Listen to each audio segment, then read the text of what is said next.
Hi guys, कैसे हो? Renegade immortal के आज के जबरदस्त एपिसोड में आपका स्वागत है। आज का एपिसोड इतना खतरनाक होने वाला है कि सच में गूज़बम्स आ जाएंगे। तो वीडियो शुरू करने से पहले वीडियो को लाइक और चैनल को सब्सक्राइब जरूर कर देना। और अगर आपने अभी तक पिछला पार्ट नहीं देखा है तो पहले उसे जरूर देख लो, नहीं तो आज की कहानी का दर्द और पागलपन ठीक से महसूस नहीं होगा। तो चलो जल्दी से एक छोटा सा रिकैप कर लेते हैं। पिछले एपिसोड में हमने देखा था कि एंशिएंट डाओ के इस भव्य उत्सव के बीच वांग लिन का दिल पूरी तरह टूट चुका था। फीनिक्स ड्रेस पहने उस औरत को देखकर उसके अंदर दबी हुई यादें जाग उठी थीं। ऐसा दर्द जिसका जवाब खुद वांग लिन के पास भी नहीं था। नशे, यादों और टूटे हुए दिल के बीच वांग लिन ने आसमान की तरफ देखकर सिर्फ एक नाम पुकारा, वानर। उस चीख में इतना गम, इतना दर्द और इतनी पागलपन भरी तड़प थी कि पूरा एंशिएंट दाओ कांप उठा। बाद में जब सच सामने आया तो वांग लिन को पता चला कि सोंग जी के शरीर के अंदर वानर की आत्मा कैद है, और ये सब किसी और ने नहीं बल्कि खुद एंशिएंट दाओ एम्परर ये दाओ ने किया था। अब सच सामने आ चुका था और वांग लिन के अंदर सिर्फ एक ही चीज बाकी थी, जुनून और तबाही। तो अब इसके आगे क्या होगा, यही जानेंगे हम आज के इस वीडियो में। वांग लिन की गरज पूरे इंपीरियल सिटी में गूंज उठी। उस आवाज ने शहर के एक एक कोने को हिला दिया। जिसने भी उसे सुना उसका दिल कांप उठा। उस समय शहर उत्सव में डूबा हुआ था। ज्यादातर बड़े लोग बैंक्वेट में मौजूद थे, जबकि बाकी लोग अगले दिन होने वाली विशाल सेरेमनी का इंतजार कर रहे थे। हर तरफ संगीत बज रहा था, महलों में रोशनी चमक रही थी और तीनों बड़े क्लैंस के लोग खुशी मना रहे थे। लेकिन तभी वांग लिन की पागलपन भरी आवाज आसमान में गूंजी, ये दाओ, मैं तुझे मार डालूंगा। उस एक वाक्य के साथ पूरा माहौल जम गया। संगीत रुक गया, हंसी गायब हो गई, हवा अचानक बर्फ जैसी ठंडी हो गई। पूरा शहर मौत जैसी किलिंग इंटेंट से भर गया। लोगों के चेहरों पर डर फैल गया। ये आवाज किसकी थी? ये दाओ, क्या वो एंशिएंट दाओ एम्परर का नाम नहीं है? कौन पागल इंपीरियल सिटी में खुलेआम ऐसा बोलने की हिम्मत कर सकता है? पूरा शहर अफरा तफरी में डूब गया। इसी समय एंशिएंट दाओ टेम्पल के भीतर ज़ुआन लोओ के 9 शिष्य सबसे पहले प्रतिक्रिया देते हैं। उन्होंने एक साथ अपनी आंखें खोली और वांग लिन की वैली की दिशा में देखा। टेम्पल के केंद्र में ज़ुआन लोओ शांत बैठा मेडिटेशन कर रहा था। वो अपने पुनर्जन्म से पहले वांग लिन के लिए एक बेहद शक्तिशाली फेथ ट्रेजर तैयार कर रहा था। उसके सामने हवा में एक 5 रंगों वाली तलवार तैर रही थी। उसमें अभी 4 ब्लेड्स दिखाई दे रही थी, जबकि 5वीं ब्लेड धुंध में छिपी हुई थी। हर कुछ पल में ज़ुआन लोओ अपनी उंगलियों से हरा धुआं निकालकर उस तलवार के चारों तरफ भेजता, जिससे उसकी शक्ति और भी बढ़ती जा रही थी। उसने हल्की मुस्कुराहट के साथ कहा, मैं इस तलवार को काफी समय से रिफाइन कर रहा हूँ। अब तक 4 ब्लेड्स बन चुकी हैं। जिस पल 5वीं ब्लेड पूरी हो जाएगी, ये वांग लिन के लिए एक ऐसी दिव्य तलवार बन जाएगी जो दुनिया को हिला सकती है। लेकिन तभी वांग लिन की वो पागलपन भरी गरज टेम्पल तक पहुंची। एक ऐसी आवाज जिसमें आसमान फाड़ देने की ताकत थी। ज़ुआन लोओ का चेहरा तुरंत बदल गया। उसका दिल जोर से कांप उठा। उसने तुरंत अपनी दिव्य दृष्टि फैलाई और दूर वांग लिन की वैली की तरफ देखा। एक पल में ही उसे महसूस हो गया कि कुछ बहुत बड़ा होने वाला है। उसने तुरंत अपनी डिवाइन सेंस वापस लेने की कोशिश की, लेकिन तलवार की रिफाइनिंग अपने सबसे महत्वपूर्ण चरण में थी। अगर वो अभी रुकता तो सारी मेहनत बर्बाद हो जाती। उसके माथे पर चिंता की लकीरें उभर आईं। बिना देर किए उसने अपने 9 शिष्यों को मानसिक संदेश दिया, फौरन वांग लिन के पास जाओ, उसे शांत करो। जब तक मैं पहुंचूं कुछ भी बुरा नहीं होना चाहिए। उधर वांग लिन की वैली में हालात पूरी तरह बेकाबू हो चुके थे। उसकी गरज के साथ निकली ऊर्जा पूरे इलाके में तूफान बनकर फैल गई। उसके भीतर का किलिंग इंटेंट इतना भयावह था कि कमरे की सारी चीजें, बेड, टेबल, कुर्सियां, दीवारें, सब राख बनती जा रही थी। पूरी वैली कांप रही थी। हवाएं बेकाबू होकर गरज रही थी। पेड़ जड़ों समेत उखड़ रहे थे। घास हवा में उड़ रही थी। पत्थर टूट रहे थे। नदी का पानी आसमान में उठ रहा था। ऐसा लग रहा था जैसे पूरी प्रकृति वांग लिन के गुस्से से डर गई हो। और उस विनाशकारी तूफान के बीच वांग लिन हवा में तैर रहा था। उसके सफ़ेद बाल बिखरे हुए थे, आंखें खून जैसी लाल थीं। पूरे शरीर से पागलपन और कत्ल की भूख निकल रही थी। उस वक्त वो किसी इंसान जैसा नहीं लग रहा था, बल्कि एक ऐसे दानव जैसा लग रहा था जो दुनिया को ख़त्म करने निकल पड़ा हो। उसका दिल दर्द से फटा जा रहा था। ऐसा लग रहा था जैसे किसी ने उसके सीने को चीर कर उसमें हज़ारों जहर भरे खंजर घोंप दिए हों। वांग लिन के सामने उसके अंदर मौजूद मेटल एसेंस अचानक उसके भयानक गुस्से की वजह से बिखर गया, लेकिन अगले ही पल वो दोबारा जुड़ने लगा और धीरे धीरे एक मेटल एसेंस ट्रू बॉडी में बदल गया। जैसे ही वो ट्रू बॉडी प्रकट हुई, वो हवा में उठ गई। उसी क्षण फायर, वाटर, अर्थ और वुड की बाकी 4 एलिमेंटल बॉडीज भी उसके चारों ओर प्रकट हो गई। पांचों ट्रू बॉडीज आसमान में घूमने लगी और फिर एक दूसरे में विलीन होकर एक संपूर्ण 5 एलिमेंट ट्रू बॉडी बन गई। उस विशाल ट्रू बॉडी के भीतर पांचों एलिमेंट्स की शक्ति एक साथ चमक रही थी। उसकी आंखें खुली तो उनमें सिर्फ पागलपन, दर्द और विनाश दिखाई दे रहा था। उसी पल वोंगलिन भी आसमान में उछला। उसने अपने हाथ आगे बढ़ाया और वो 5 एलिमेंट ट्रू बॉडी सीधे उसके शरीर में समा गई। एक भयानक गरज पूरे एंशिएंट डाओ सिटी में गूंज उठी। उसी क्षण वोंगलिन की cultivation level late stage void ट्रिब्यूलेंट से सीधे पीक वॉइड ट्रिब्यूलेंट तक पहुंच गई। उसका अंदाजा सही साबित हुआ था। 5 एलिमेंट ट्रू बॉडी पूरी होते ही उसकी शक्ति कई गुना बढ़ चुकी थी, लेकिन उसके चेहरे पर खुशी का नाम तक नहीं था। उसकी आंखों में सिर्फ खून उतर आया था। उसके दिमाग में केवल एक ही विचार गूंज रहा था, मुझे ये डाओ को मारना है, वानर को वापस लाना है। उसके शरीर से निकलती किलिंग इंटेंट ने आसपास की हवा तक को कांपने पर मजबूर कर दिया। उसने अपना हाथ हिलाया तो पूरा एंशिएंट डाओ माउंटेन हिल उठा। धरती फट गई, एक विशाल दरार प्रकट हुई और उसके भीतर से ग्रैंड एम्पीरियन सन और सेलेस्टियल एंसेस्टर का सिर बाहर निकल आया। उसी समय शुअन लो के 9 शिष्य वहां पहुंचे। जैसे ही उन्होंने वैली का हाल देखा, सबके चेहरे बदल गए। पूरा इलाका तबाह हो चुका था, पहाड़ टूट चुके थे, पेड़ राख बन चुके थे, हवाओं में विनाश की ऊर्जा भरी हुई थी। और उस तूफान के बीच वोंगलिन हवा में खड़ा था। उसके सफ़ेद बाल बिखरे हुए थे, आंखें खून की तरह लाल थीं और उसके शरीर से ऐसी हत्या की इच्छा निकल रही थी कि किसी की भी आत्मा कांप जाए। एक बुजुर्ग शिष्य ने जल्दी से हाथ जोड़कर कहा, यंग मास्टर, ये क्या हो गया? कृपया शांत हो जाइए। लॉर्ड शुअन लुओ ने हमें आपको रोकने के लिए भेजा है। लेकिन वोंगलिन ने उनकी बात सुनी तक नहीं। उसने एक और भयानक गरज निकाली। धरती दोबारा फट गई। ब्लैक एंड व्हाइट लाइट उसके चारों ओर घूमने लगी। उसने हाथ बढ़ाया और सेलेस्टियल एंसेस्टर के सिर को सीधे अपने स्टोरेज स्पेस में रख लिया। फिर उसने धीरे धीरे सिर उठाया और एंशिएंट डाओ इंपीरियल सिटी की दिशा में देखा। उस नज़र में सिर्फ मौत थी। ये दाओ, इतना कहते ही वो लाल बिजली की तरह आगे बढ़ गया। शुअन लुओ के 9 शिष्य तुरंत उसके सामने आ गए। उन्होंने बिना देर किए एंशिएंट डाओ टेम्पल का फॉर्मेशन एक्टिवेट कर दिया। आसमान में विशाल रून चमकने लगे और एक सुनहरी दीवार वोंगलिन के सामने खड़ी हो गई। वोंगलिन रुक गया। उसकी लाल आंखें धीरे धीरे उन 9 लोगों पर गईं। तुम लोगों की हिम्मत कैसे हुई मुझे रोकने की? उसकी आवाज़ इतनी ठंडी थी कि आसपास की हवा तक जमने लगी। एक बुजुर्ग शिष्य ने कांपते हुए कहा, यंग मास्टर, हमें लॉर्ड शुअन लुओ का आदेश है। जब तक वो स्वयं नहीं आते, हम आपको आगे नहीं जाने दे सकते। शुअन लुओ का नाम सुनते ही वोंगलिन की आंखों में एक पल के लिए दर्द चमका। टीचर। लेकिन अगले ही क्षण उसके भीतर का पागलपन फिर भड़क उठा। उसने दांत भींच लिए। मेरे रास्ते से हट जाओ। उसे पता था, अगर वो ये दाव को पहले मार दे तो उसके टीचर के लिए आगे सब संभालना आसान हो जाएगा। अचानक उसके पीछे ग्रैंड एम्पीरियन सन प्रकट हुआ। सूरज की वो विशाल परछाई आसमान में चमक उठी और उसकी भयानक शक्ति देखकर 9 शिष्य कांप गए। ग्रैंड एम्पीरियन सन? उनके चेहरों पर अविश्वास था। वोंगलिन ने अपना हाथ हिलाया। पूरा फॉर्मेशन टूट गया। 9 शिष्य खून उगलते हुए पीछे जा गिरे। लेकिन वोंगलिन ने उन्हें मारा नहीं, वो सिर्फ रास्ता हटाना चाहता था। अगले ही पल वो लाल रोशनी की किरण बनकर इंपीरियल पैलेस की तरफ दौड़ पड़ा। इस समय एंशिएंट डाओ एम्परर ये दाओ बेहद खुश था। वो आराम से बैठा वाइन पी रहा था, कभी कभी जोर से हंस भी रहा था। उसके पास सोंगजी चुपचाप बैठी थी। उसका सिर झुका हुआ था और वो किसी गहरी सोच में डूबी लग रही थी। लेकिन ये दाओ बार बार उसकी तरफ देखकर शैतानी मुस्कान दे रहा था। उसका दिल खुशी से भरा हुआ था। उसे लगभग पूरा यकीन हो चुका था कि वांग लिन और सोल यानी ली मू वान के बीच गहरा रिश्ता है, शायद दाओ पार्टनर्स का रिश्ता। और जब भी वो ये सोचता, उसके चेहरे पर क्रूर हंसी फैल जाती। जब मैं अपनी एम्प्रेस के साथ रहूंगा, तब वांग लिन के चेहरे का दर्द देखने लायक होगा। उसकी आंखों में ईर्ष्या और पागलपन भरा हुआ था। क्या हक है उस वांग लिन को सोल ब्लड लेने का? मैं एंशिएंट एंसेस्टर का वंशज हूँ। मैं शुआन लो का शिष्य बनना चाहता था, लेकिन उसने मुझे छोड़कर उस केव वर्ल्ड वाली को चुन लिया। उसने गुस्से में वाइन का कप कसकर पकड़ लिया। एक जंगली मेरे बराबर कैसे हो सकता है? उसके चेहरे पर विकृत मुस्कान फैल गई। और शादी के बाद मैं उसकी औरत को अपने सामने रखूंगा, तब देखूंगा वांग लिन का चेहरा कैसा होता है। ये सोचकर वो फिर जोर से हंस पड़ा। जब आसपास बैठे लोगों ने एम्परर को हंसते देखा तो सबने भी अपने कप उठा लिए। पूरा पैलेस फिर से संगीत और रोशनी से भर गया। लेकिन तभी एक ऐसी गरज बाहर से गूंजी कि पूरा इंपीरियल पैलेस कांप उठा। संगीत तुरंत बंद हो गया। हर किसी के चेहरे का रंग उड़ गया।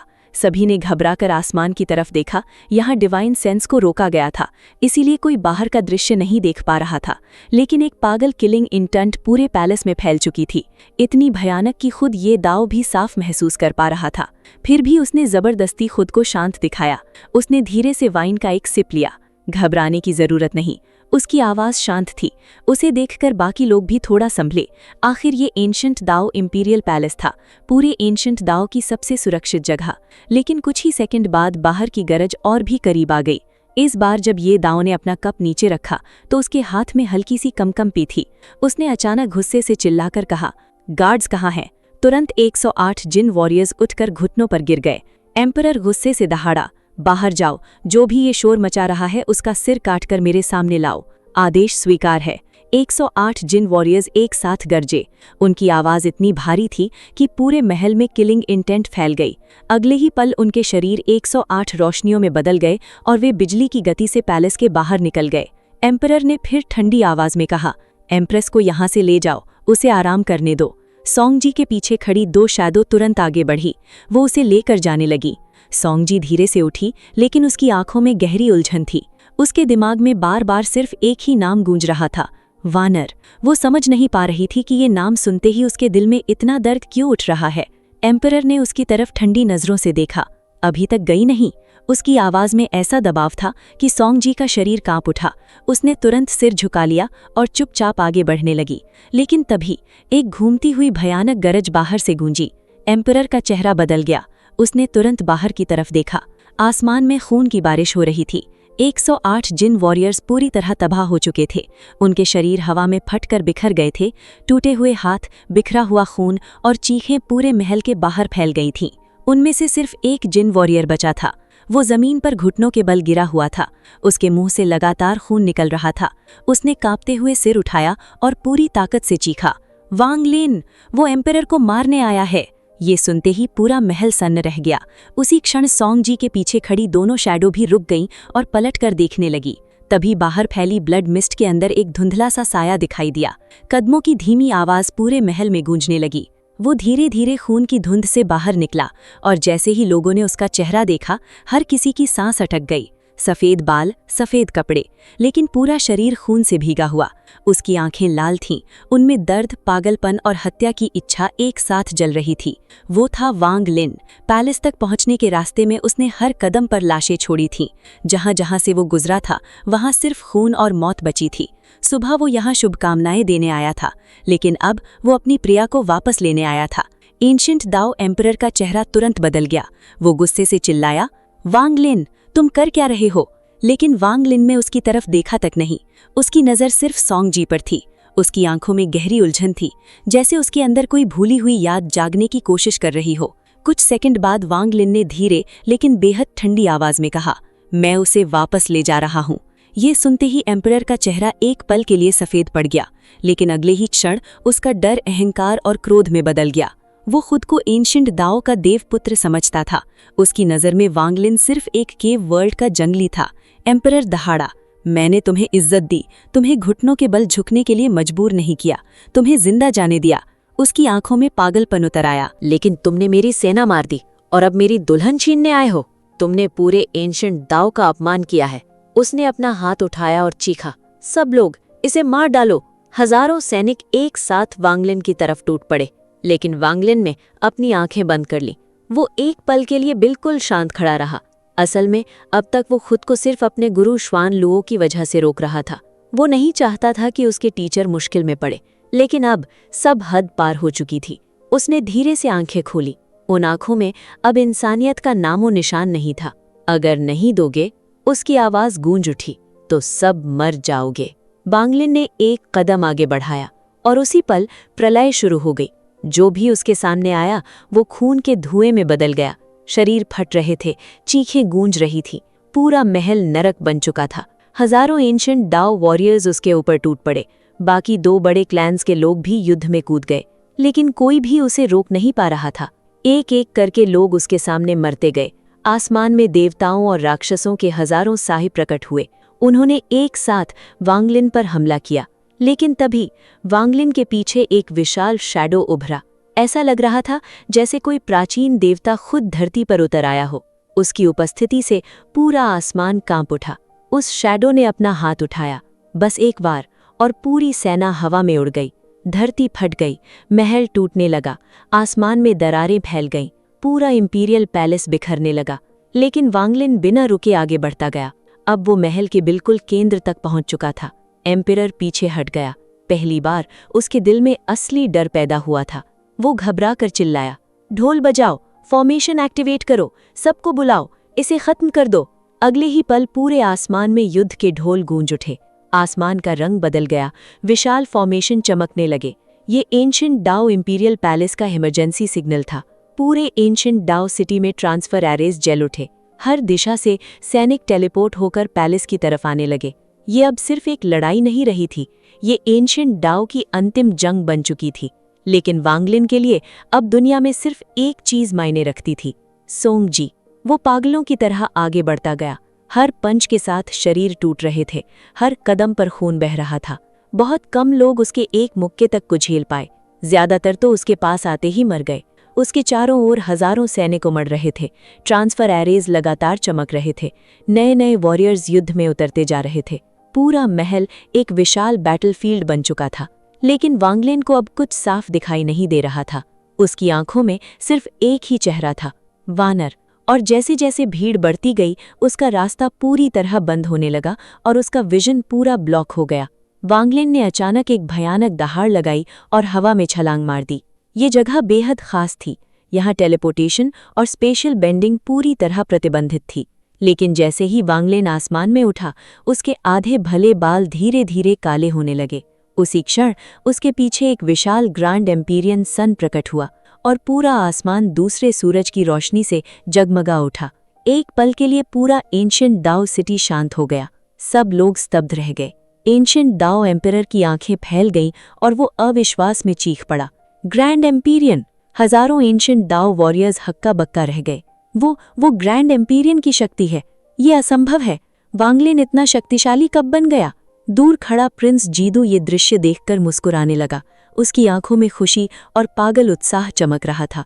एंशिएंट डाओ ने अपनी बर्बादी खुद बुला ली, सिर्फ उस पागल एम्परर की वजह से। उसी पल काले और सफेद रंग का ग्रैंड एम्पीरियन सन पूरे आसमान में फैल गया। उसकी आभा इतनी भयानक थी कि हवा तक कांपने लगी। वांगलिन ने अपना हाथ उठाया, जैसे वो खुद सूरज को पकड़कर जमीन पर फेंकने वाला हो। अगले ही क्षण ग्रैंड एम्पीरियन सन एक विशाल उल्का की तरह नीचे गिरा। उसके गिरते ही ढोलों की आवाज बंद हो गई, संगीत रुक गया। पूरी दुनिया में सिर्फ प्रलय की गर्जना बची थी। भयानक शॉकवेव चारों दिशाओं में फैल गई। जिस चीज को उसने छुआ वो तुरंत राख बन गई। धरती फट गई, आसमान में तैरते प्लेटफॉर्म्स टूटकर बिखर गए। हजारों वॉरियर्स हवा में उछल गए, कई तो उसी क्षण शरीर समेत मिट गए। पूरा इंपीरियल पैलेस कांप उठा। लेकिन तभी महल के सबसे गहरे हिस्से से एक प्राचीन आभा उठी। एक वृद्ध धीरे धीरे आगे बढ़ा। वो राजा की तरह राजसी कपड़ों में था। उसके चेहरे पर उम्र की झुर्रियां थीं, लेकिन आंखों में गहरी शांति और भयावह शक्ति छिपी हुई थी। उसके पीछे 1000 महायोद्धा खड़े थे, 72 सेंट्स, 36 फीन्स, 18 किंग्स और 9 इमॉर्टल जनरल्स। ये एंशिएंट डाओ के अंतिम रक्षक थे। इन्हें पहले युद्ध में नहीं बुलाया गया था, क्योंकि ये इंपीरियल पैलेस की आखिरी दीवार थे। वृद्ध बिना डरे आगे बढ़ा और उसने अपना हाथ उठाकर सीधे ग्रैंड इंपीरियन सन को रोक लिया। टक्कर होते ही उसके शरीर से हड्डियां टूटने जैसी आवाजें आने लगी। उसके बाल हवा में उड़ गए और मुंह से ताज़ा खून बाहर निकल पड़ा। लेकिन वो फिर भी गरज उठा, अपने खून से मैं एक्टिवेट करता हूं एंशिएंट क्लैन का ग्रेट रिस्ट्रिक्शन। उसके खून से काली रोशनी निकली और पल भर में आसमान तक पहुंचने वाला एक विशाल लाइट कर्टन बन गया। ऐसा लग रहा था मानो कोई दिव्य दीवार पूरी दुनिया को ढक रही हो। अगले ही पल ग्रैंड इंपीरियन सन उस लाइट कर्टन से टकराया। पूरी इंपीरियल सिटी कांप उठी। धमाका इतना भयानक था कि हजारों लोग जमीन पर गिर पड़े। कई लोगों के कानों से खून बहने लगा। कुछ क्षण बाद सब धीरे धीरे शांत होने लगा। अब पूरा स्क्वायर एक भयावह बैटलफील्ड बन चुका था। लाइट कर्टन के अंदर की जगह किसी तरह बची हुई थी, लेकिन बाहर सब कुछ बर्बाद हो चुका था। टूटी हुई धरती, खून की नदियां और हर तरफ बिखरी लाशें दिखाई दे रही थीं। लेकिन ग्रैंड इंपीरियन सन को रोकना इतना आसान नहीं था। लाइट कर्टन कुछ पल तक कांपता रहा, फिर कड़क पूरा कर्टन टूट गया। वृद्ध का चेहरा तुरंत सफेद पड़ गया। उसका दायां हाथ राख में बदल गया और वो खून उगलते हुए पीछे उड़ गया। एंशिएंट दाओ एम्परर तुरंत उसकी तरफ भागा, फादर, लेकिन वृद्ध ने गुस्से में अपने ही बेटे को जोरदार थप्पड़ मार दिया। चटैक, उसके चेहरे पर 5 उंगलियों के निशान उभर आए। वृद्ध की आंखों में आग जल रही थी। चुप रहो, सिर्फ एक औरत के लिए तुमने पूरे एंशिएंट दाओ को तबाही के रास्ते पर ला दिया। उसकी आवाज गुस्से से कांप रही थी। तुम जैसे पुत्र को जिंदा रहने का कोई अधिकार नहीं। उसने दांत भींचकर कहा, मैं माउंट गू दाओ जाऊंगा और नया एम्परर चुनूंगा। लेकिन एम्परर के चेहरे पर एक ठंडी और अंधेरी मुस्कान फैल गई। उसने होठों से खून पोंछा और धीमे स्वर में बोला, पहले इस समस्या को खत्म कर लीजिए फादर, मुझे कोई नहीं मार सकता। उसकी आंखों में पागल विश्वास चमक उठा। ग्रैंड इंपीरियन गू दाओ का आशीर्वाद मेरे साथ है। वृद्ध ने गुस्से से उसकी तरफ देखा लेकिन कुछ नहीं बोला। उसकी नज़र धीरे धीरे उस खून से भरे मैदान की तरफ गई जहां वांग लिन लगातार आगे बढ़ रहा था। पूरा स्क्वायर अब लाल दरिया में बदल चुका था। वांग लिन कदम दर कदम पैलेस के करीब आ रहा था। उसके रास्ते में अब सिर्फ वे 1000 अंतिम रक्षक बचे थे, लेकिन उनमें से हर एक बेहद शक्तिशाली था। फिर भी वांग लिन की नज़र उन सबको पार करती हुई सीधे सोंगजी पर जाकर रुकी। उसके चेहरे पर उलझन थी। उसकी आंखों में ऐसा लग रहा था जैसे कोई पुरानी याद सील के पीछे से बाहर निकलने की कोशिश कर रही हो। उसी समय महल के हर कोने से रोशनी के बीम उठने लगे। हजारों ट्रांसफर अरेज चमकने लगे। हर दिशा से नए एंशिएंट दाओ वॉरियर्स युद्ध में उतर रहे थे। आखिर आज एम्परर की शादी का दिन था। पूरी इंपीरियल सिटी पहले से ही योद्धाओं से भरी हुई थी। हर कोई सोच रहा था, चाहे वांग लिन कितना भी शक्तिशाली क्यों ना हो, इतने सारे वॉरियर्स और फॉर्मेशंस के सामने वो भी आखिर थक जाएगा। लेकिन वांग लिन को किसी चीज की परवाह नहीं थी। उसके मन में अब सिर्फ एक ही विचार बचा था, मैं वानर को वापस लेकर जाऊंगा, चाहे पूरी दुनिया क्यों न जल जाए। तभी एम्परर के पिता अचानक सोंगजी के पास पहुंचे और उसकी गर्दन पकड़कर गरजे, रुक जाओ वांग लिन, अगर तुमने एक कदम और बढ़ाया तो मैं इस औरत को यहीं मार दूंगा। सोंगजी का चेहरा सफेद पड़ गया, लेकिन उसकी आंखों में डर नहीं था, सिर्फ बेचैनी थी और टूटी हुई यादों को खोजने की तड़प। वांग लिन अचानक रुक गया। उसने वृद्ध की तरफ तक नहीं देखा। कुछ पल की खामोशी के बाद उसने बेहद शांत लेकिन डरावनी आवाज में कहा, अगर वो मर गई तो मैं यहां से चला जाऊंगा। उसकी आंखों में खून जैसी लाल चमक उभर आई। लेकिन चाहे मुझे पूरी जिंदगी क्यों ना लग जाए, मैं एंशिएंट दाओ को मिटा दूंगा। उसकी आवाज पूरी दुनिया में गूंज उठी, 3 एंशिएंट क्लैंस को 2 बना दूंगा। उस पल उसकी आंखों में इतना भयानक किलिंग इंटेंट था कि वृद्ध का हाथ तक कांप गया। उसे समझ आ गया था वांग लिन मजाक नहीं कर रहा। अगर सोंगजी मर गई तो ये आदमी सच में पूरे एंशिएंट दाओ को दुनिया से मिटा देगा। और उसी क्षण वृद्ध ने सोंगजी को मारने का विचार छोड़ दिया। लेकिन उसने अपनी इमरजेंसी जेड तोड़कर ग्रैंड इंपीरियन गू दाओ को बुला लिया था। अब एंशिएंट दाओ क्लैन पूरी तरह आंतरिक संकट में फंस चुका था। वांग लिन बिना रुके आगे बढ़ता गया। उसके सामने 10,000 वॉरियर्स किल चिल्लाते हुए टूट पड़े। सबसे पहले 72 सेंट्स आगे आए। उन्होंने एक साथ अपने हाथ उठाए और उनके पीछे 72 विशाल प्राचीन साए उभर आए। हर साया आसमान को ढकने जितना बड़ा था। अगले ही पल उन सब ने एक साथ वांग लिन पर हमला कर दिया। लेकिन वांग लिन की आंखों में अब सिर्फ पागलपन और दर्द बचा था। उसने कोई तकनीक इस्तेमाल नहीं की। उसने सिर्फ अपना मुंह खोला और एक भयानक दहाड़ लगाई। उसी क्षण उसके पीछे उभरा एंशिएंट दाओ का विशाल साया भी दहाड़ उठा। वो गर्जना इतनी भयावह थी कि पूरी इंपीरियल सिटी कांप उठी। साउंड वेव जैसे ही 72 सेंट से टकराई, उनके शरीर हवा में फट गए और राख बनकर बिखर गए। वांग लिन एक तूफान की तरह सेना के बीच घुस गया। उसने एक वॉरियर का सिर पकड़कर चकनाचूर कर दिया, दूसरे को मुक्के से उड़ा दिया और अपनी ब्लड स्वॉर्ड घुमाते ही एक साथ 10 लोग बीच से कट गए। हर कदम पर खून की बारिश हो रही थी। पूरा मैदान नरक जैसा दिखने लगा था। अब वो पैलेस से सिर्फ 30,000 फीट दूर था। तभी 36 फींड्स आगे बढ़े। उनके शरीर से लाल रोशनी निकली और 36 खूनी किरणें वांग लिन की तरफ दौड़ी। वांग लिन की आंखें चमकी और उसने 8 एक्सट्रीम दाओ की एक्सट्रीम फायर जला दी। उसके हाथ से हरा धुआं निकला जो तुरंत विनाशकारी आग में बदल गया। लेकिन जैसे ही वो आग आगे बढ़ी, आसमान और धरती से एक गहरी दर्द भरी आह गूंज उठी। वो आह दुख, पछतावे और विरक्ति से भरी थी।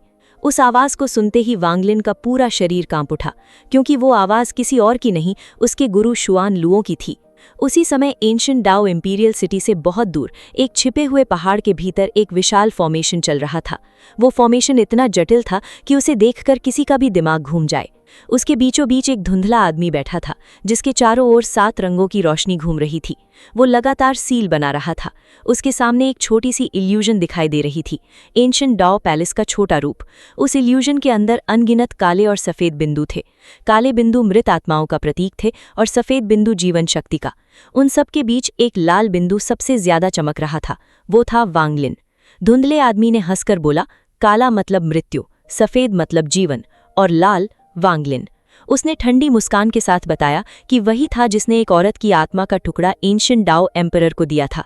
उसी आत्मा को सोंगजी के साथ फ्यूज किया गया था ताकि उसे एम्परर की महारानी बनाया जा सके। शुरू से ही सब कुछ उसकी योजना का हिस्सा था। अब वांगलिन पैलेस में कत्लेआम मचा रहा था और हर मौत से निकलने वाली डेथ हॉरा को वो गुप्त रूप से एब्जॉर्ब कर रहा था। उसका असली लक्ष्य कुछ और ही था, लेकिन वो किसी नियम से बंधा हुआ था और खुद सीधे हस्तक्षेप नहीं कर सकता था।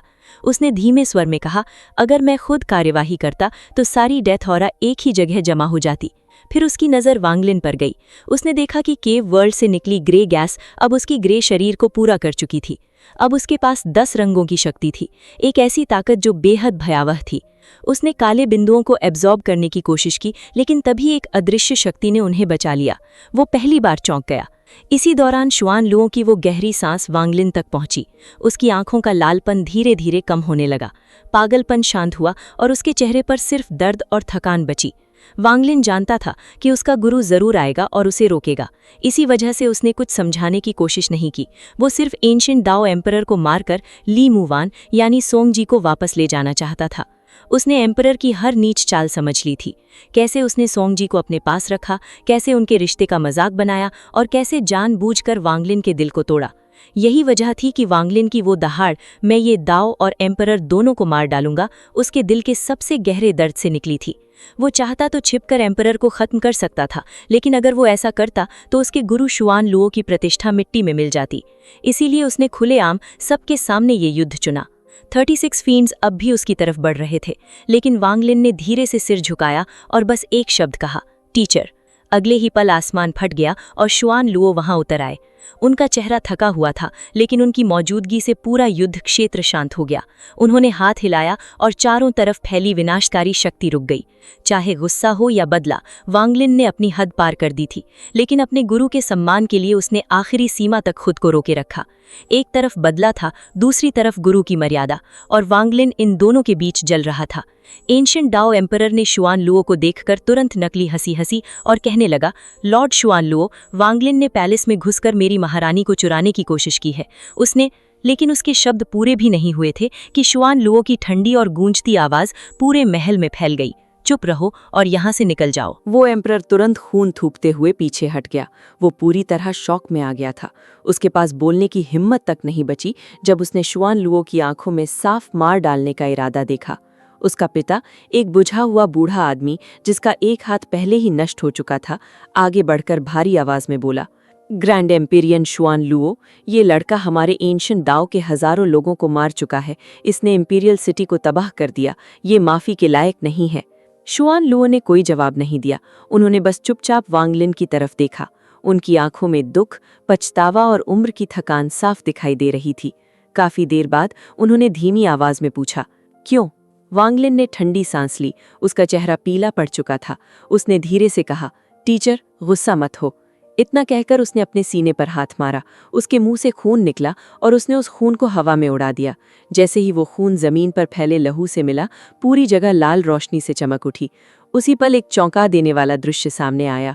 धीरे धीरे जमीन पर बिखरे हुए शरीर फिर से बनने लगे। 1, 2, 10 हजार, 10,000 से ज्यादा मृत लोग दोबारा खड़े होने लगे। वांगलिन ने उनके शरीर तोड़े थे, लेकिन उनकी आत्माएं संभाल कर रखी थीं। उसने किसी की आत्मा को नष्ट नहीं किया था। अब उसने अपनी ही शक्ति और सोल ब्लड की ताकत से उन सबको वापस जीवित कर दिया। जब वो 10,000 लोग दोबारा जीवित हुए तो पूरे पैलेस के बाहर खड़े हजारों लोग शौक में जम गए। एंशिएंट दाओ एम्परर का चेहरा और अंधेरा हो गया, जबकि उसका पिता भी डर से सांस रोककर ये दृश्य देखने लगा। जैसे ही आत्माएं अपने शरीरों में वापस लौटी, लोगों ने धीरे धीरे आंखें खोलीं। पहले तो वो कंफ्यूज हो गए। उन्हें लगा शायद वो किसी भ्रम में है, लेकिन फिर उन्हें एहसास हुआ वो सच में वापस जिंदा हो चुके हैं। कई लोगों की आंखों से आंसू निकल पड़े। कुछ लोग अपने शरीर को छूकर यकीन करने की कोशिश कर रहे थे। अभी कुछ देर पहले वो मौत देख चुके थे। हालांकि उनकी ताकत पहले जैसी नहीं रही थी, सबकी कल्टीवेशन कमज़ोर हो चुकी थी।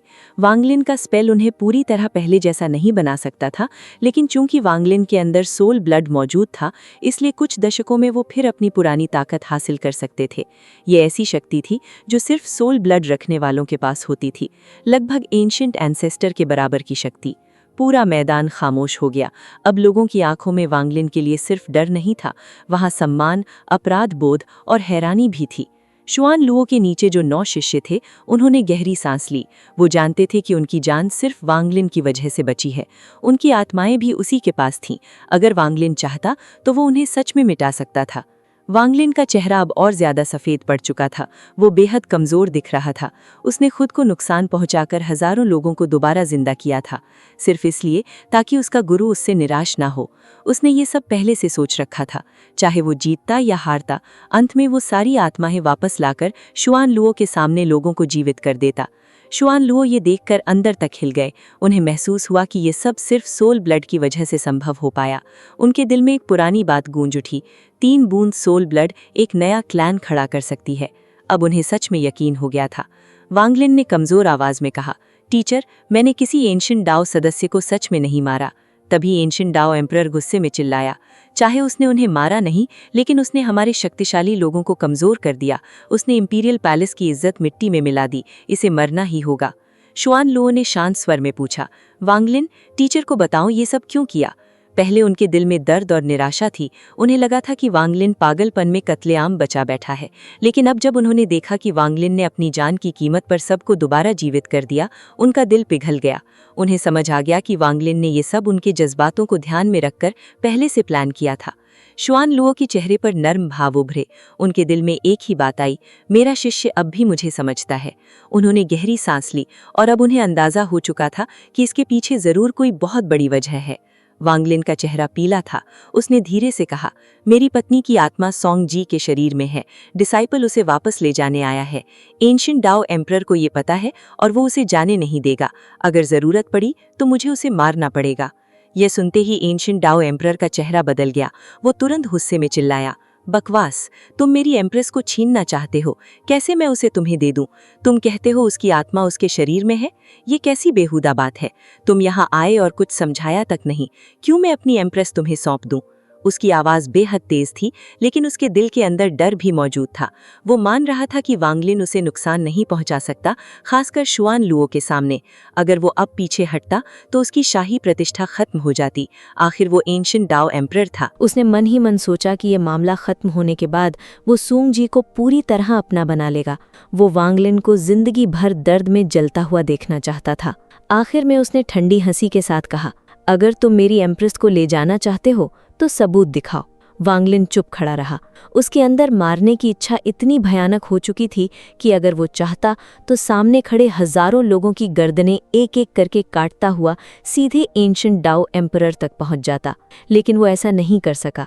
उसने अपने अंदर उमड़ रही पागल मौत की इच्छा को जबरदस्ती दबा दिया। उसकी आंखों में लाल रंग बार बार चमक रहा था। वो सिर्फ सूंग जी को देख रहा था। उसके दिल में इतना दर्द था कि सांस लेना भी मुश्किल लग रहा था। उसके पास ग्रैंड एम्पीरियन जैसी ताकत थी।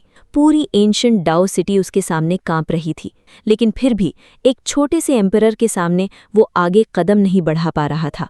वानर की आत्मा उसके सामने थी, लेकिन वो उसे वापस ले नहीं पा रहा था। ये सब सिर्फ इसलिए क्योंकि वो अपने गुरु शुआन लुओ को निराश नहीं करना चाहता था। वांगलिन ने आंखें बंद कर ली और उसके चेहरे पर एक दर्द भरी मुस्कान उभरी। फिर उसने अपना हाथ हवा में फैलाया। उसी पल एक जेड उसके हाथ में दिखाई दिया। उसने अपनी दिव्य भावना उस जेड में डाली और बिना हिचकिचाए उसे कुचल दिया। जैसे ही जेड टूटकर बिखरा, उसके अंदर रिकॉर्ड की गई सारी तस्वीरें और आवाज़ें पूरे आसमान में साफ दिखाई देने लगीं। ये वही दृश्य था जो ग्रेट सोल सीयर ने देखा था, और वो बातें भी जो एंशिएंट डाओ एम्परर ने छिप कर कही थीं। तस्वीर इतनी साफ और असली थी कि कोई भी उसे नकली नहीं कह सकता था। तभी आसमान में एंशिएंट डाओ एम्परर की आवाज़ गूंजी। इंपीरियल टीचर ने कहा था कि ये सोल फ्रैगमेंट मुझे असली एंशिएंट एम्परर बना देगा, और इस औरत को अपनी एम्प्रेस बनाना एक शानदार इनाम होगा। शायद वो दुनिया की सबसे खूबसूरत औरत न हो, लेकिन उसमें एक अजीब कशिश है। लगता है उसका कोई प्रेमी था जिसने उसके लिए बहुत दुख झेला होगा, लेकिन वो कभी नहीं जान पाएगा कि ये औरत अब मेरे हाथ में है। अगर कभी वो आदमी मेरे सामने आया तो वो दृश्य देखना बहुत दिलचस्प होगा। सेरेमनी के बाद मैं सोल फ्रैगमेंट का स्वाद लूंगा। ये आवाज़ सुनते ही पूरा इंपीरियल पैलेस खामोश हो गया। हजारों लोगों के चेहरे बदल गए। कई लोगों की आंखों में गुस्सा था, कई के चेहरों पर अविश्वास। लेकिन एंशिएंट डाओ एम्परर बस हल्का सा हंसा। उसने मजाक उड़ाते हुए कहा, वाह, कितनी असली लगने वाली इल्यूजन बनाई है वांगलिन। मेहनत तो अच्छी की है, लेकिन ये सब झूठ है। मैंने कब ऐसा कहा? कौन सा सोल फ्रैगमेंट? वांगलिन अब भी चुप था, लेकिन उसके अंदर का मारने का इरादा तीसरी बार फटने वाला था। उसकी आंखों का लालपन और गहरा हो गया। उसके शरीर से किलिंग इंटेंट बाहर निकलने लगा, लेकिन फिर उसने खुद को रोका। उसके मुंह से खून बह निकला। एंशिएंट डाओ एम्परर ये देखकर और ज्यादा मुस्कुराने लगा। तभी सुआन लुओ ने अपना दाहिना हाथ सूंग जी की तरफ बढ़ाया। वो उसकी आत्मा की जांच करना चाहते थे, लेकिन उसी पल सूंग जी के शरीर के चारों ओर पर्पल रंग की रोशनी चमक उठी और सुआन लुओ की दिव्य शक्ति को रोक दिया।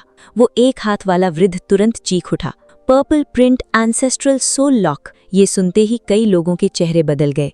एंशिएंट डाओ एम्परर ने ठंडी मुस्कान के साथ सुआन लुओ की तरफ देखा, फिर वांगलिन को देखकर जोर जोर से हंसने लगा। वो मेरी एम्प्रेस है, कोई उसे मुझसे छीन नहीं सकता। मैंने उसके शरीर पर purple print ancestral soul lock लगा दिया है। ये एंशिएंट एंसेस्टर की विरासत है। अगर मैं मर गया तो वो भी मर जाएगी, और अगर मैं चाहूं तो वो मुझसे 100 फीट दूर भी नहीं जा सकती। इस लॉक को सिर्फ ग्रैंड एम्पीरियन गू दाओ ही तोड़ सकते हैं। एम्परर की आंखों में पागलपन और अहंकार भर गया। उसने उंगली उठाकर वांगलिन की तरफ इशारा किया और जोर से बोला, वांगलिन, क्या तुम मुझे मारने की हिम्मत रखते हो? अगर मैं मरा तो तुम्हारी औरत भी मर जाएगी। अब बताओ, तुम क्या करोगे? पूरा पैलेस खामोश हो गया। एंशिएंट डाओ एम्परर जोर जोर से हंस रहा था। उसे पहली बार लग रहा था कि उसने सच में वांगलिन को पूरी तरह रोक दिया है। शुआन लुओ का चेहरा भारी हो गया। उन्होंने गहरी आवाज में कहा, रिस्ट्रिक्शन हटाओ और वांगलिन को इस औरत को ले जाने दो। मैं खुद गू दाओ से बात करूंगा और ये स्पेल हटवा दूंगा। लेकिन एंशिएंट डाओ एम्परर ने तुरंत सिर हिला दिया। उसने ठंडी आवाज में कहा, वांगलिन ने इंपीरियल फैमिली की बेइज्जती की है। उसने पैलेस में कत्लेआम किया। अगर आज मैं झुक गया तो एंशिएंट डाओ की शान खत्म हो जाएगी। उसे मरना होगा। वांगलिन का दिल दर्द से भर गया। उसने सोंगजी को देखा, फिर धीमी आवाज में पूछा, अगर मैं घुटने टेक दूं तो क्या तुम मेरी पत्नी की आत्मा मुझे वापस दोगे? ये सुनते ही एम्परर हंस पड़ा। अभी तक बड़ा घमंडी बन रहा था और अब भीख मांग रहा है। अगर मैं खुश हुआ तो शायद उसे तुम्हें दे दूं। उसकी आवाज में मजाक और अपमान भरा हुआ था। वांगलिन ने आंखें बंद कर लीं। उसके दिल में ऐसा दर्द था जैसे हजारों तलवारें एक साथ चुभ रही हों। उसने भारी आवाज में कहा, अगर एंशिएंट डाओ को मेरी जान चाहिए तो मैं अपनी जान भी दे दूंगा, बस उसकी आत्मा मुझे वापस मिल जाए। एम्परर लगातार उसका मजाक उड़ाता रहा।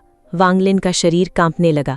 उसके अंदर का गुस्सा बार बार फटने को हो रहा था, लेकिन हर बार वो खुद को शुआन लुओ की वजह से रोक लेता। फिर अचानक वांगलिन ने अपनी आंखें खोली। उनमें अब पागलपन नहीं था, सिर्फ गहरा दर्द और एक फैसला था। उसने एम्परर की तरफ देखते हुए धीमी लेकिन भारी आवाज में कहा, अगर मेरी पत्नी की आत्मा के बदले तुम्हें कुछ चाहिए तो मैं तुम्हें एक सौदा देता हूँ। वांगलिन ने धीरे धीरे अपना हाथ हवा में उठाया। उसके हाथ के ऊपर एक सुनहरी रोशनी से चमकती हुई आत्मा प्रकट हुई। जैसे ही वो आत्मा दिखाई दी, पूरे इंपीरियल पैलेस में सन्नाटा छा गया। वो थी सेलेस्टियल क्लैन के सेलेस्टियल एम्परर की आत्मा। एक पल के लिए समय जैसे रुक गया। हजारों लोगों की सांसें थम गईं। एंशिएंट डाओ एम्परर की आंखें फैल गईं। उसके चेहरे पर अविश्वास साफ दिखाई दे रहा था। ये कैसे हो सकता है? तुम्हारे पास सेलेस्टियल एम्परर की आत्मा कैसे हो सकती है? जैसे ही वांगलिन ने वो आत्मा सबके सामने दिखाई, दूसरे 2 एंशिएंट क्लैन्स के लोग भी हिल गए। उनमें से कई लोगों ने तुरंत पहचान लिया कि ये कोई नकली चीज नहीं थी।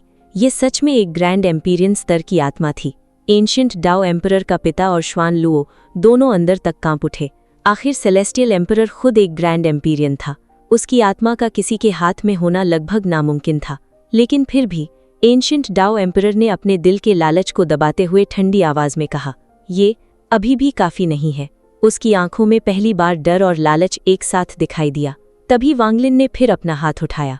उसके पीछे अचानक काले और सफेद रंग का ग्रैंड एम्पीरियन सन प्रकट हो गया। आसमान कांप उठा। पूरी इंपीरियल सिटी पर उसका दबाव उतर आया। फिर उस सूर्य के अंदर से एक विशाल सिर बाहर निकला। वो सिर बिना आंखों और कानों का था, लेकिन उससे निकलती दिव्य रोशनी पूरे आसमान को भर रही थी। सेलेस्टियल ऊर्जा हर दिशा में फैल गई। जैसे ही लोगों ने उसे पहचाना, पूरे पैलेस में चीखें गूंज उठीं। सेलेस्टियल एंसेस्टर का सिर, एंशिएंट डाओ एम्परर का पिता उत्साह में कांप उठा। उसकी आंखों में पागल लालच भर गया।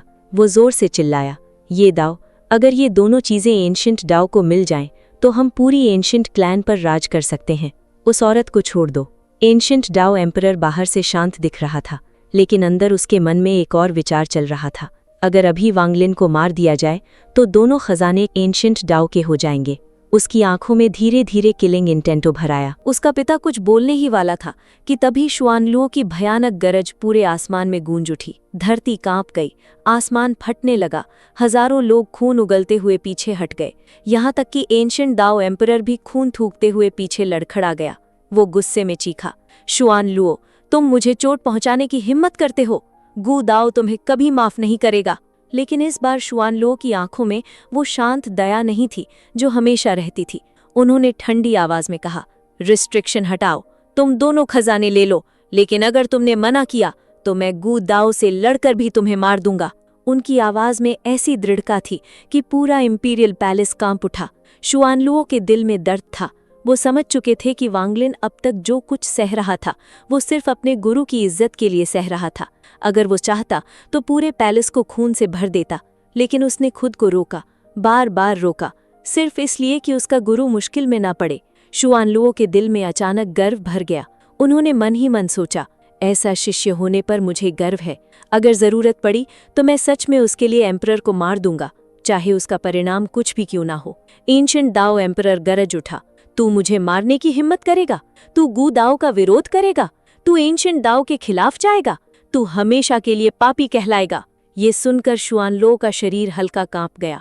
उन्होंने धीरे से आंखें बंद की और भारी आवाज में कहा, मैंने अपनी पूरी जिंदगी एंशिएंट दाओ की रक्षा की है, मुझे कभी कोई पछतावा नहीं रहा। लेकिन मेरे पास सिर्फ एक ही शिष्य है। वो केव वर्ल्ड से मुझे ढूंढते हुए यहाँ तक आया है। वो मेरे लिए सब कुछ है। पूरा वातावरण भारी हो गया। तभी वांगलिन ने धीरे से कहा, टीचर। उसके चेहरे पर दर्द भरी मुस्कान थी। ये वही मुस्कान थी जो किसी टूटे हुए इंसान के चेहरे पर आखिरी बार दिखाई देती है। शुआनलुओ उस मुस्कान को देखकर अंदर से टूट गए, क्योंकि वो मुस्कान एक खामोश चीख थी। वांगलिन ने धीरे से कहा, टीचर, आपने पूरी जिंदगी एंशिएंट दाओ की रक्षा की। आपके बलिदान के सामने डिसाइपल कुछ भी नहीं है। और फिर वांगलिन ने घुटने टेक दिए, अपने गुरु के सामने पहली और आखिरी बार। वो इंसान जिसने कहा था कि वो न आसमान के आगे झुकेगा, न धरती के आगे, सिर्फ अपने माता पिता और सीतू के सामने घुटने टेकेगा, आज वो शुआनलुओ के सामने झुक गया।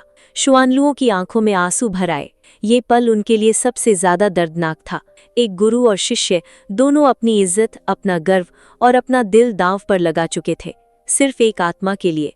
वांगलिन ने धीरे से कहा, टीचर, अगर मुझे सब कुछ फिर से शुरू करना पड़े तो भी मैं बिना सोचे आपके साथ इमॉर्टल एस्ट्रल कॉन्टिनेंट आता।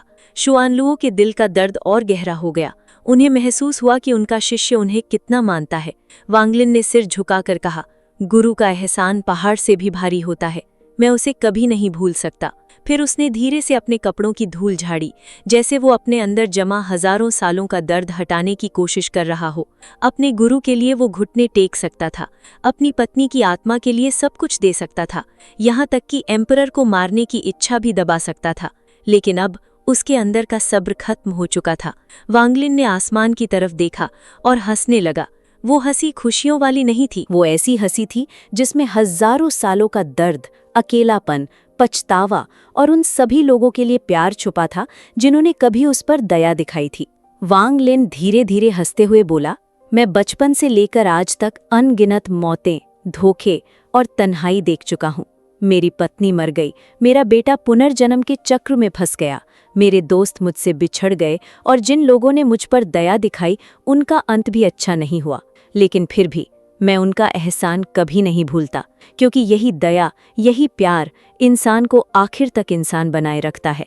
उसकी आवाज भारी थी। हंसी और आंसुओं का वो मिश्रण सुनकर पूरे पैलेस का माहौल बदल गया। हजारों लोगों के दिल कांप उठे। वांगलिन की आंखों से आंसू बह रहे थे, लेकिन उसके होंठ हंस रहे थे। वो हंसी ऐसी थी जिसमें हजारों सालों का दर्द छुपा था। एंशिएंट दाओ एम्परर उस माहौल को सह नहीं पाया। उसके दिल में बेचैनी बढ़ने लगी। उसने गुस्से में चीख कर कहा, उसे मार डालो। लेकिन इस बार पैलेस में मौजूद हजारों लोग चुप खड़े रहे। उन्होंने सब कुछ अपनी आंखों से देखा था। उन्होंने वांग लिन का दर्द देखा था, उसका त्याग देखा था और अपने गुरु के लिए उसका सम्मान भी। उनका ज़मीर इंपीरियल आदेश से टकरा रहा था। सिर्फ कुछ अंधभक्त सैनिक ही चीखते हुए वांग लिन की तरफ दौड़े, लेकिन वांग लिन ने उनकी तरफ देखा तक नहीं। उसने सिर्फ शुआन लुओ की तरफ देखा। उसकी आंखों में सिर्फ एक ही बात थी, अंतिम फैसला। वांग लिन ने धीमी आवाज में कहा, टीचर, शिष्य आपको आखिरी बार टीचर कहना चाहता है। मैं आपका एहसान कभी नहीं चुका सकता। शायद सिर्फ मरकर ही मैं अपना फर्ज निभा सकता हूँ। पूरा आसमान शांत हो गया। वांग लिन ने धीरे से कहा, आज के बाद मेरा एंशिएंट दाओ से कोई संबंध नहीं रहेगा। आज के बाद मैं जो भी करूंगा उसकी जिम्मेदारी सिर्फ मेरी होगी। ये कहते हुए उसने अपना हाथ उठाया। उस एक पल में उसके अंदर का प्यार, दर्द, सम्मान और वर्षों की भावनाएं एक साथ उमड़ पड़ी और फिर उसने अपने ही सर पर जोर से वार कर दिया। पूरा पैलेस कांप उठा। उसके सर से खून फूट पड़ा, शरीर टूटने लगा, उसकी जीवन शक्ति बिखर गई। वांग लिन ने खुद को सेल्फ डिस्ट्रक्ट कर लिया। ये देखकर हजारों लोग स्तब्ध रह गए। शुआन लुओ की आंखों से खून के आंसू बहने लगे। उनका दिल जैसे उसी पल टूट गया। एंशिएंट दाओ एम्परर भी कुछ क्षण के लिए डर और सदमे में जम गया, लेकिन तभी हवा में बिखरा हुआ खून और मांस चमकने लगा। लाल रोशनी आसमान में इकट्ठा हुई और धीरे धीरे वांग लिन का शरीर दोबारा बनने लगा। 3 लाइफ स्पेल।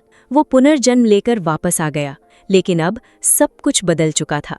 अब उसका एंशिएंट दाओ से रिश्ता खत्म हो चुका था। अब वो सिर्फ अपने दिल की सुनेगा। अब वो किसी के लिए खुद को नहीं रोकेगा और अब वो सॉन्ग जी को लेकर जाएगा, चाहे पूरी दुनिया उसके खिलाफ क्यों ना हो जाए। वांग लिन ने आसमान की तरफ देखकर दहाड़ लगाई। ये दाओ। उसकी गरज के साथ ही एक भयानक किलिंग इंटेंट पूरे आसमान में फैल गया। ऐसा लगा जैसे मौत खुद धरती पर उतर आई हो। आसमान कांप उठा, धरती दरकने लगी, हजारों लोगों के चेहरों का रंग उड़ गया। एंशिएंट दाओ एम्परर डर और गुस्से में चीख कर कहा, उसे मार डालो। इस बार हजारों लोग वांग लिन की तरफ टूट पड़े। कुछ एम्परर के अंधभक्त थे और कुछ सिर्फ आदेश मानने को मजबूर। लेकिन वांग लिन गरजा, जो भी मेरे रास्ते में आएगा इस बार सच में मर जाएगा। उसने एक मुक्का मारा। दर्जनों लोगों के शरीर हवा में फट गए, खून की बारिश होने लगी। 36 फींड्स ने ड्रैगन जैसे हमले किए। लाल और काली ऊर्जा आसमान में घूमने लगी, लेकिन वांग लिन ने बिना डरे एक्सट्रीम फायर दाव चला दिया। हरे रंग की भयावह आग आसमान में फैल गई।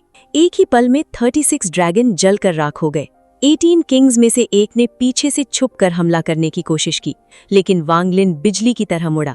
उसने उसका सर पकड़ लिया और एक झटके में कुचल दिया। उसका दिमाग और खून चारों तरफ बिखर गया। पूरा मैदान चीखों, खून और मौत से भर गया। लेकिन वांग लिन रुका नहीं। वो बस आगे बढ़ता गया। हर कदम के साथ मौत उसके पीछे चल रही थी। शुआन लुओ ये सब देखते रहे, लेकिन अब वो कुछ नहीं कह सकते थे। उनका दिल अपराध बोध से भर गया। अब उन्हें समझ आया कि वांग लिन ने खुद को क्यों मारा था। उसने ये सब इसलिए किया ताकि उसका गुरु एंशिएंट दाओ का पापी ना कहलाए। उसका सेल्फ डिस्ट्रक्ट सिर्फ मौत नहीं था, वो एक घोषणा थी। अब मैं अपने कर्मों का बोझ खुद उठाऊंगा। उसने अपने गुरु को बचाने के लिए खुद अपना रिश्ता तोड़ दिया। शुआन लुओ कांपती आवाज में बुदबुदाए, मैंने उसके लिए किया ही क्या था। पहली बार उन्हें एंशिएंट दाओ के मरते लोगों के लिए दुख नहीं हुआ, उन्हें दुख हुआ अपने शिष्य के दर्द का। वांग लिन ने गरज कर संडर्ड नाइट स्पेल चलाया। उसी पल पूरा महल अंधेरे समुद्र जैसी एक भयावह इल्यूजन में बदल गया। चारों तरफ सिर्फ काली लहरें दिखाई दे रही थीं और उस अंधेरे समंदर के बीच धीरे धीरे एक विशाल सूर्य उभरने लगा। उस सूरज की रोशनी पड़ते ही हजारों कल्टीवेटर्स दर्द से चीख उठे। उनकी आत्माएं कांप गईं। कई लोगों के शरीर उसी पल फट गए और उनका खून हवा में बिखर गया। पूरा आसमान लाल बारिश से भर गया। वो दृश्य इतना डरावना था कि बचे हुए लोग डर से कांपने लगे। जब इल्यूजन खत्म हुआ तो हजारों कल्टीवेटर्स में से ज्यादातर मर चुके थे। जो कुछ बचे थे वो भी खून से लथपथ डर के मारे पीछे हट गए। और उस नरसंहार के बीच वांग लिन धीरे धीरे आगे बढ़ रहा था। उसके सफेद कपड़े खून से रंग चुके थे, आंखों में पागलपन और दर्द था। उसके पीछे फैली हुई ऊर्जा आसमान को ढक रही थी। ऐसा लग रहा था जैसे मौत खुद इंसानी रूप लेकर महल के अंदर प्रवेश कर रही हो। वांग लिन महल के अंदर गया। पूरा रास्ता लाशों और खून से भरा हुआ था। हर कदम पर टूटी तलवारें, बिखरे शरीर और खून की नदियां दिखाई दे रही थीं। एंशिएंट दाओ एम्परर उसे देखकर सच में डर गया। वो अनजाने में पीछे हट गया। उसने कांपती आवाज में कहा, अगर तुमने मुझे मार दिया तो ये औरत भी मर जाएगी। मुझे ग्रैंड एम्पीरियन गू दाओ का संरक्षण मिला हुआ है, मुझे कोई नहीं मार सकता। लेकिन वांगलिन ने उसकी तरफ भी न देखा। उसकी नज़र सिर्फ एक इंसान पर टिकी थी, सोंगजी। उसे देखते ही वांगलिन का दिल कांप उठा। वो चेहरा, वो आंखें, वो एहसास, सब कुछ उसे ली मुवान की याद दिला रहा था। जैसे उसकी हजारों साल की तलाश आखिर उसके सामने खड़ी हो। जैसे ही वांगलिन उसके पास बढ़ा, कई शैडो वॉरियर्स अचानक उसके सामने आ गए। लेकिन वांगलिन ने बिना रुके हाथ उठाया। सारे शैडो वॉरियर्स राख बनकर हवा में बिखर गए। अब वो सोंगजी के बिल्कुल सामने खड़ा था। सोंगजी पूरी तरह उलझ चुकी थी। उसके दिमाग में यादों के टुकड़े चमकने लगे। मैं कौन हूँ? ये आदमी कौन है? उसका सिर दर्द से फटने लगा। वांगलिन ने बहुत नर्म आवाज में कहा, डरो मत। मुझे नहीं पता तुम अभी खुद को कौन समझती हो, लेकिन मैं जानता हूँ तुम ली मुवान हो, मेरी पत्नी, जिसे मैं हजारों सालों से ढूंढ रहा हूँ। ये नाम सुनते ही सोंगजी के अंदर कुछ टूट गया। ली मुवान? सोंगजी? मैं कौन हूँ? वो दर्द से चीख उठी। तभी पीछे से एक शैडो वॉरियर ने हमला किया, लेकिन वांगलिन ने सिर्फ एक उंगली उठाई और अगले ही पल वो शैडो धुएं की तरह गायब हो गया। फिर वांगलिन ने अपनी सोल ब्लेड का एक हिस्सा निकाला और धीरे से सोंगजी के माथे पर रखा। तुरंत एक अदृश्य बैंगनी लाइन दिखाई दी, जो सीधे एंशिएंट दाओ एम्परर से जुड़ी हुई थी। वो था purple print ancestral soul lock. Wang Lin की आंखों में ठंडा किलिंग इंटेंट चमका। उसने बिना हिचकिचाए उस लाइन को काट दिया। एंशिएंट दाओ एम्परर तुरंत खून थूकता हुआ पीछे गिर पड़ा। उसकी आंखों में डर भर गया। वो पागलों की तरह चिल्लाया, असंभव! Purple print ancestral soul lock को कोई नहीं तोड़ सकता। सिर्फ ग्रैंड एम्पीरियन गू दाओ ही इसे तोड़ सकते हैं। लेकिन वांगलिन ने उसकी तरफ भी ना देखा। उसने धीरे से ली मुवान के सिर पर हाथ रखा। उसकी आंखों में हजारों साल का प्यार और दर्द भरा हुआ था। फिर उसने बहुत धीमी आवाज में कहा, डरो मत, मैं तुम्हें घर लेकर जाऊंगा। ये वही शब्द थे जो उसने हजारों साल पहले सी ऑफ डेविल्स में कहे थे, जब उसने अपनी पत्नी को बचाने के लिए पूरी दुनिया से लड़ाई की थी। ये आवाज सुनते ही सोंगजी के अंदर दबाई गई सारी यादें टूटकर बाहर आ गईं। उसे वो सपना याद आया जहां कोई बार बार उससे यही शब्द कहता था, और अब उसे समझ आ गया, वो आवाज हमेशा से वांगलिन की थी। उसकी आंखों से आंसू बहने लगे। हजारों साल का दर्द, प्यार, इंतजार, सब एक साथ उसके दिल में उमड़ पड़ा। उसने कांपते होठों से धीरे से कहा, वांग लिन। और इसी के साथ ये पार्ट यहीं समाप्त होता है। लेकिन गाइज, अब आगे जो होने वाला है वो इससे भी ज्यादा खतरनाक और इमोशनल होने वाला है। तो अगर आपको ये पार्ट पसंद आया हो तो वीडियो को लाइक जरूर करना, चैनल को सब्सक्राइब कर लेना और कमेंट करके बताना कि नेक्स्ट पार्ट कितनी जल्दी चाहिए। मैं जल्द ही मिलता हूँ एक और जबरदस्त रेनिगेड इमॉर्टल एक्सप्लेनेशन वीडियो के साथ। तब तक के लिए बाय बाय।